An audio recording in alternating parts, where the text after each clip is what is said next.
সকাল 10:32। ঢাকার অদূরে একটি কলেজ প্রাঙ্গণ। হঠাৎ আকাশ থেকে ধেয়ে এলো আগুনের গোলা। মুহূর্তেই সব বদলে গেল। 25টি তরতাজা প্রাণ নিস্তব্ধ হয়ে গেল এক নিমেষে। এ যেন কোনো এক সিনেমা নয়, এটাই বাস্তব।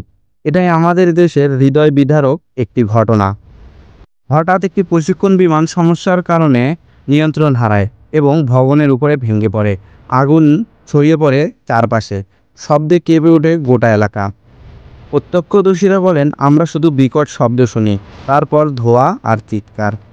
স্থানীয় এক দোকানদার বলেন, বিমানটা ঘোরাঘুরি করছিল, হঠাৎ দেখি কেমন করে নিচে নেমে এলো, তারপর বিস্ফোরণ।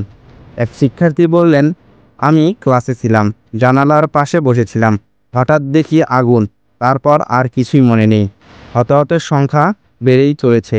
25 জন শিক্ষার্থী মারা যান, আহত অন্তত 35 জনের বেশি।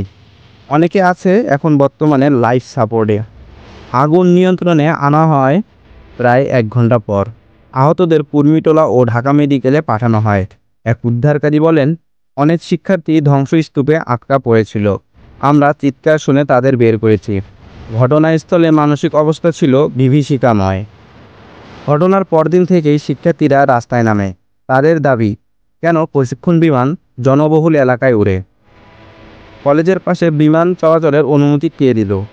দায়ীদের বিচার চাই। একজন শিক্ষার্থী বলেন, আমরা চাই ভবিষ্যতে আর কেউ যেন এভাবে না হয়। আন্দোলন ছড়িয়ে পড়ে ঢাকার অন্যান্য শিক্ষা প্রতিষ্ঠানে।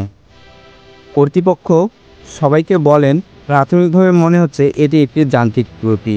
মিলিটারি এবং বেসামরিক বিমান চলাচলের নিয়ন্ত্রণে আরও সতর্কতা জোরদার করা হচ্ছে বলে জানানো হয়। কিন্তু প্রশ্ন থেকেই যায়, এই দুর্ঘটনা কি এড়ানো যেত না? মৃত শিক্ষার্থীদের পরিবার এখনও শোকে পাথর।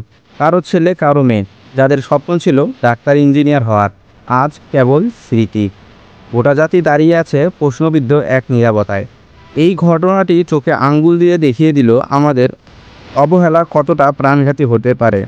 শুধু দোষারোপ নয়, দরকার সঠিক তদন্ত, নিরাপত্তা নিশ্চিতকরণ ও কঠোর ব্যবস্থা, যেন আর কোনো বাবা তার সন্তান হারিয়ে না কাঁদে। যেন এই 21 জুলাইয়ের সেই হৃদয় বিদারক একটি দিন, যেখানে আকাশ থেকে আগুন নেমে এসেছিল ছোট ছোট বাচ্চাদের উপর। দর্শক, আপনার মতামত আমাদের কমেন্টে জানাবেন। দেখা হবে আরও একটি পরবর্তী ভিডিওতে।